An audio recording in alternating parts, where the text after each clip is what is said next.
ನಿಮಗೆ ಈ ಕೆಜೆ ಹಳ್ಳಿ ಡಿಜೆ ಹಳ್ಳಿ ಬಗ್ಗೆ ನೆನಪಿರಬಹುದು. ಪೊಲೀಸ್ ಜೀಪ್ಗಳನ್ನೇ ಸುಟ್ಟು ಠಾಣೆಗೆ ಬೆಂಕಿ ಇಟ್ಟ ಘಟನೆ ನೀವು ಯಾರು ಮರೆಯೋದಕ್ಕೆ ಸಾಧ್ಯನೇ ಇಲ್ಲ.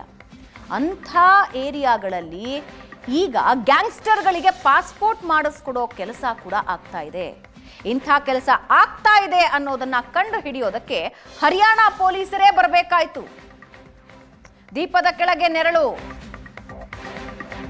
ಕರ್ನಾಟಕ ಪೊಲೀಸರಿಗೆ ಅಂದಾಜೇ ಇರಲಿಲ್ವಾ ಇದು? ಬೆಂಗಳೂರಿನಲ್ಲಿ ಹರಿಯಾಣ ಪೊಲೀಸರು ಕಾರ್ಯಾಚರಣೆ ಮಾಡ್ತಾರೆ, ಏಜೆಂಟ್ ನನ್ನ ಬಂಧಿಸ್ತಾರೆ. ಈ ಅಮೀನ್ ಸೇಠ್ ನನ್ನ ಹರಿಯಾಣ ಪೊಲೀಸರು ಬಂಧಿಸ್ತಾರೆ. ಅಮೀನ್ ವಿಚಾರಣೆ ವೇಳೆ ಸ್ಫೋಟಕ ಮಾಹಿತಿಗಳು ಹೊರಗೆ ಬಂದಿವೆ. ಯಾವ ರೀತಿ ಈ ಜಾಲ ಕೆಲಸ ಮಾಡುತ್ತೆ, ಬೆಂಗಳೂರಿನ ಮೂಲೆ ಮೂಲೆಯಲ್ಲೂ ಈತನ ಪ್ರಭಾವ ಇದೆ, ಕಾಂಟ್ಯಾಕ್ಟ್ಸ್ ಇವೆ. ಈತ ಬಸವನಗುಡಿಯಲ್ಲೂ ಹಲವಾರು ಜನರಿಗೆ ಪಾಸ್ಪೋರ್ಟ್ ಮಾಡಿಕೊಟ್ಟಿದ್ದೀನಿ ಅನ್ನೋದನ್ನ ಒಪ್ಕೊಂಡಿದ್ದಾನೆ. ಪಾಸ್ಪೋರ್ಟ್ ಮಾಡಿಕೊಟ್ಟಿದ್ದೀನಿ ಅಂತ ಈತ ಬಹಿರಂಗಪಡಿಸಿದ್ದಾನೆ. ಪಾಸ್ಪೋರ್ಟ್ ಕೇಸ್ನಲ್ಲಿ ಜೈಲಿಗೆ ಹೋಗಿದ್ದ ಉಸ್ಮಾನ್.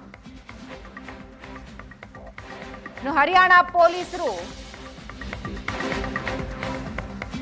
3 ಜನರ ವಿರುದ್ಧ ಎಫ್ಐಆರ್ ದಾಖಲಿಸಿದ್ದಾರೆ.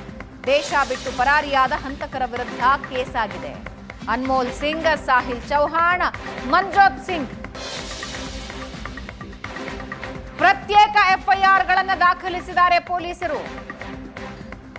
ಶಹಜಾದ್ಪುರ ಠಾಣೆಯಲ್ಲಿ ಪ್ರಕರಣ ದಾಖಲಾಗಿದೆ. ಜಗಾದ್ರಿ ಪೊಲೀಸ್ ಠಾಣೆಯಲ್ಲೂ ಕೇಸ್ ದಾಖಲಾಗಿದೆ. ಈ ಹರಿಯಾಣ ಪೊಲೀಸರ ತನಿಖೆಯಲ್ಲಿ ಹಾಗಾದ್ರೆ ಗೊತ್ತಾಗಿರೋದೇನು, ಬಯಲಾಗಿರೋದೇನು? ಕರ್ನಾಟಕ ಪೊಲೀಸರ ಎಡವಟ್ಟು. ಏಷ್ಯಾನೆಟ್ ಸುವರ್ಣ ನ್ಯೂಸ್ನಲ್ಲಿ ಪೊಲೀಸರ ಎಫ್ಐಆರ್ ಪ್ರತಿ ಸಿಕ್ಕಿದೆ. ಹರಿಯಾಣ ಪೊಲೀಸರ ಎಫ್ಐಆರ್ ಪ್ರತಿ ಸಿಕ್ಕಿದೆ. ಕರ್ನಾಟಕ ಪೊಲೀಸರ ಎಡವಟ್ಟುಗಳೇನು ಅನ್ನೋದಕ್ಕೆ ಇದು ಕನ್ನಡಿ ಹಿಡಿದಿದೆ. ಹರಿಯಾಣ ಪೊಲೀಸರ ಎಫ್ಐಆರ್ ನಮಗೆ ಸಿಕ್ಕಿದೆ.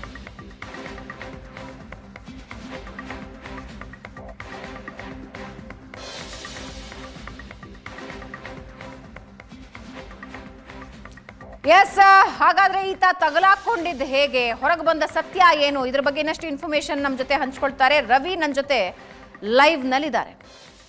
ರವಿ, 3 ಜನ ಶಾಪ್ ಶೂಟರ್ಸ್ ಬೆಂಗಳೂರಿಗೆ ಬರ್ತಾರೆ, ಇಲ್ಲೇ ಆಶ್ರಯ ಪಡ್ಕೊಳ್ತಾರೆ, ಪಾಸ್ಪೋರ್ಟ್ ನಕಲಿ ಮಾಡಿ ತಗೊಂಡು ಹೋಗ್ಬಿಡ್ತಾರೆ, ಹಾರ್ಬಿಡ್ತಾರೆ ಬೇರೆ ದೇಶಕ್ಕೆ. ಅಂದ್ರೆ ಇಷ್ಟು ಸುಲಭನಾ ಪಾಸ್ಪೋರ್ಟ್ ಕೈಗೆ ಸಿಗೋದು? ಹೆಂಗ್ ತಗ್ಲಾಕೊಂಡ್ರಿ ಇವರು? ಭವನ, ಬಹುಶಃ ಆಗಾಗ ಅಂತಾರಾಷ್ಟ್ರೀಯ ಮಾಧ್ಯಮಗಳಲ್ಲಿ ಮತ್ತು ರಾಷ್ಟ್ರೀಯ ಮಾಧ್ಯಮಗಳಲ್ಲಿ ಮತ್ತು ದೇಶೀಯ ಪತ್ರಿಕೆಗಳಲ್ಲಿ ವಿದೇಶಗಳಲ್ಲಿ ಕುಳಿತು ರೌಡಿಗಳು, ಗ್ಯಾಂಗ್ಸ್ಟರ್ಗಳು ಭಾರತದ ಉದ್ಯಮಿಗಳನ್ನು, ಸೆಲೆಬ್ರಿಟಿಗಳನ್ನು ಎದುರಿಸ್ತಾ ಇದ್ದಾರೆ, ಹಣ ಕೀಳ್ತಾ ಇದ್ದಾರೆ ಅನ್ನುವಂತಹ ಮಾಹಿತಿಯನ್ನು ಸಹಜವಾಗಿ ನಾವು ಓದಿರ್ತೀವಿ, ನೀವು ಓದಿರ್ತೀವಿ. ಆ ವ್ಯವಸ್ಥೆಗೆ ಕಾರಣ ಯಾರು ಅನ್ನುವಂತಹ ನಿಟ್ಟಿನಲ್ಲಿ ಈಗ ಎಲ್ಲರೂ ಕೂಡ ಆ ಒಂದು ಆಗ್ತಿರುವಂತಹ ತಪ್ಪನ್ನು ಸರಿ ಮಾಡಿಕೊಳ್ಳುವಂತಹ ಅವಕಾಶ ಈಗ ಸದ್ಯಕ್ಕೆ ಬರ್ತಾ ಇದೆ. ಯಾಕಂದರೆ ಭೂಪಿನ್ ರಾಣಾ ಅನ್ನುವಂತಹ ಒಂದು ದೊಡ್ಡ ಗ್ಯಾಂಗ್, ಇವ್ರದ್ದು ಟಾರ್ಗೆಟ್ ಉದ್ಯಮಿಗಳು ಮತ್ತು ಸೆಲೆಬ್ರಿಟಿಗಳನ್ನು ಟಾರ್ಗೆಟ್ ಮಾಡೋದು, ಹಣ ಕೊಡದಿದ್ರೆ ಶಾರ್ಪ್ ಶೂಟ್ಗಳನ್ನು ಇಟ್ಟು ಶೂಟ್ ಮಾಡುವಂತಹ ಕೆಲಸ, ಸುಪಾರಿ ಪಡೆದು ಕೊಲೆ ಮಾಡುವಂತಹ ದೊಡ್ಡ ಗ್ಯಾಂಗು ಹರಿಯಾಣ, ಪಂಜಾಬ್ನಲ್ಲಿ ಈ ಒಂದು ನೆಟ್ವರ್ಕ್ ಇದೆಯಲ್ಲ, ಇದು ಸಾಕಷ್ಟು ದೊಡ್ಡ ಮಟ್ಟದಲ್ಲಿ ಬೇರೂರಿರುವಂಥದ್ದು. ಭೂಪಿನ್ ರಾಣಾ ಈಗ ಆಲ್ರೆಡಿ ಜೈಲಲ್ಲಿದ್ದಾನೆ, ಆದರೆ ಆತನ ಸಹಚರರು ಬೇರೆ ದೇಶಗಳಲ್ಲಿ ನೆಲೆಸಿದರೆ ಅಲ್ಲಿಂದನೇ ಆಪರೇಟ್ ಆಗ್ತಾ ಇರುವಂಥದ್ದು. ಪ್ರಮುಖವಾಗಿ ಹರಿಯಾಣದ ಪೊಲೀಸರು ಕರ್ನಾಟಕಕ್ಕೆ ಬರುವುದಕ್ಕೆ ಕಾರಣ ಏನು ಅನ್ನೋದನ್ನ ನಾವಿಲ್ಲಿ ಮೊದಲು ಕೂಲಂಕುಷವಾಗಿ ನೋಡಬೇಕಾಗುತ್ತೆ. 2014ರಲ್ಲಿ ಮುಸ್ತಾಕ್ ಅನ್ನುವಂತಹ ಒಬ್ಬ ರೌಡಿ ಶೀಟರ್ ಕೊಲೆ ಆಗುತ್ತೆ. ಆತನನ್ನು ಶೂಟ್ ಮಾಡಿ 3 ಹಂತಕರು ಜೈಲು ಸೇರ್ತಾರೆ. ಆ ಜೈಲು ಸೇರಿದಂತಹ ಹಂತಕರಲ್ಲಿ ಯಾರ್ಯಾರು ಅಂದರೆ ಅನ್ಮೋಲ್ ಸಿಂಗು, ಸಾಹಿಲ್ ಚೌಹಾಣು ಮತ್ತೊಬ್ಬ ಮಂಜೋತ್ ಸಿಂಗ್ ಅನ್ನುವಂತಹ 3 ಶಾರ್ಪ್ ಶೂಟರ್ಗಳು ಜೈಲಿಗೆ ಸೇರ್ತಾರೆ. 1.5 ವರ್ಷಗಳ ಕಾಲ ಜೈಲಲ್ಲಿ ಇರ್ತಾರೆ. ಅದಾದ ಮೇಲೆ ಅವರು ಜಾಮೀನಿನ ಮೇಲೆ ಬಿಡುಗಡೆ ಆಗ್ತಾರೆ. ಬಿಡುಗಡೆ ಆಗಿ ಮತ್ತೆ ಒಂದಷ್ಟು ಕ್ರೈಮ್ ಪ್ರಕರಣದಲ್ಲಿ ಭಾಗಿಯಾಗ್ತಾರೆ. ಪೊಲೀಸರು ಹುಡುಕಾಟ ನಡೆಸುತ್ತಾರೆ, ನ್ಯಾಯಾಲಯಕ್ಕೂ ಕೂಡ ಶರಣಾಗಲ್ಲ, ಪೊಲೀಸರ ಮುಂದೆ ಕೂಡ ಹೋಗಲ್ಲ, ಅಲ್ಲಿಂದ ಅವರು ಪರಾರಿಯಾಗ್ತಾರೆ. ಸೊ ಈ ಒಂದು ಸಂದರ್ಭದಲ್ಲಿ ಅಂದರೆ ಯಾವುದೇ ಒಂದು ಕ್ರಿಮಿನಲ್ಗಳು ತಮ್ಮ ರಾಜ್ಯ ಬಿಟ್ಟು ಬೇರೆ ಕಡೆ ಎಲ್ಲೆಲ್ಲಿ ಇದ್ದಾರೆ ಚಲನವಲನ ಫೈಂಡ್ ಔಟ್ ಮಾಡುವಂತಹ ಹಂತದಲ್ಲಿ ಹರಿಯಾಣದ ATSಗೆ ಒಂದು ಮಾಹಿತಿ ಸಿಗುತ್ತೆ. ಈ 3 ಗ್ಯಾಂಗ್ಸ್ಟರ್ಗಳು ಕೆನಡಾದಲ್ಲಿ ವಾಸವಾಗಿದ್ದಾರೆ ಅನ್ನುವಂತಹ ಮಾಹಿತಿ ಸಿಗುತ್ತೆ.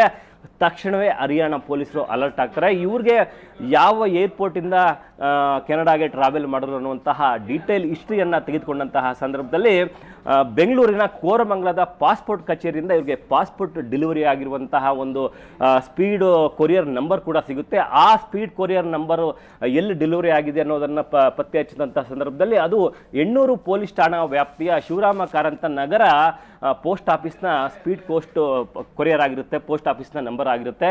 ಅಂದರೆ ಪಾಸ್ಪೋರ್ಟಲ್ಲಿ ಕೊಟ್ಟಂತಹ ವಿಳಾಸ ಏನಿದೆ ಆ ವಿಳಾಸ ಸರಾಯಿಪಾಳ್ಯದ ಒಂದು ಖಾಸಗಿ ಶಾಲೆಯ ಪಕ್ಕದಲ್ಲಿರುವಂತಹ ಕಟ್ಟಡ ನಂಬರ್ 501 ಅನ್ನುವಂತಹ ಒಂದು ಬಿಲ್ಡಿಂಗ್ನಲ್ಲಿ ಸಾಹಿಲ್ ಚೌಹಾಣ್ ವಾಸವಾಗಿದ್ದಾರೆ. ನಂಬರ್ 502 ಅಲ್ಲಿ ಅನ್ಮೋಲ್ ಸಿಂಗ್ ವಾಸವಾಗಿದ್ದಾರೆ. ನಂಬರ್ 503 ಅಲ್ಲಿ ಮಂಜೋತ್ ಸಿಂಗ್ ಅನ್ನುವಂತಹ ವ್ಯಕ್ತಿ ವಾಸವಾಗಿದ್ದಾರೆ ಅಂತೇಳಿ Aadhaar card, DL, ration card ಇವೆಲ್ಲವನ್ನು ಕೂಡ ಕ್ರಿಯೇಟ್ ಮಾಡಿಕೊಂಡು ಪಾಸ್ಪೋರ್ಟನ್ನು ಪಡೆದುಕೊಂಡು ಕೆನಡಾಗೆ ಹೋಗಿರ್ತಾರೆ. ಯಾವ ರೀತಿ ಪಾಸ್ಪೋರ್ಟ್ ಸಿಗೋದಕ್ಕೆ ಸಾಧ್ಯ ಅಂತೇಳಿ ಹರಿಯಾಣ ಪೊಲೀಸರು ಇಷ್ಟು ಸುಲಭವಾಗಿ ಡಾಕ್ಯುಮೆಂಟ್ ಕ್ರಿಯೇಟ್ ಆಯ್ತು, ಹೌದು. ಆದ್ರೆ ವೆರಿಫಿಕೇಶನ್ ನಲ್ಲಿ ಎಲ್ಲಿ ಎಡವಟ್ಟಾಯ್ತು? ಇಷ್ಟು ಸುಲಭವಾಗಿ ನಕಲಿ ಪಾಸ್ಪೋರ್ಟ್ ಮಾಡಿಕೊಂಡು ವಿದೇಶಕ್ಕೆ ಹಾರ್ತಾ ಇದ್ದಾರೆ. ಒಂದು ದೊಡ್ಡ ಮಾಫಿಯಾ ಅಲ್ಲಿ ಕೆಲಸ ಮಾಡಿದೆ. ಆ ಮಾಫಿಯಾಗೆ ಯಾರ್ಯಾರು ಯಾವ್ಯಾವ ರೀತಿ ಸಪೋರ್ಟ್ ಮಾಡ್ತಾ ಇದ್ದಾರೆ? ಕೇವಲ ಈ 3 ಪಾಸ್ಪೋರ್ಟ್ ಅಲ್ಲ ವೀಕ್ಷಕರೇ. ಹಾಗಾದ್ರೆ ಅಂದಾಜಿಸಿ ಈ ಮಾಫಿಯಾ ಇನ್ನು ಎಷ್ಟು ನಕಲಿ ಪಾಸ್ಪೋರ್ಟ್ಗಳನ್ನ ಮಾಡಿ ಬೇರೆಯವರನ್ನ ಎಸ್ಕೇಪ್ ಮಾಡೋದಕ್ಕೆ ಹೆಲ್ಪ್ ಮಾಡಿದೆ, ಅವರುಗಳನ್ನ ಹೆಲ್ಪ್ ಮಾಡಿದೆ ಅನ್ನೋದು ಈಗಿರುವ ಟೆನ್ಷನ್.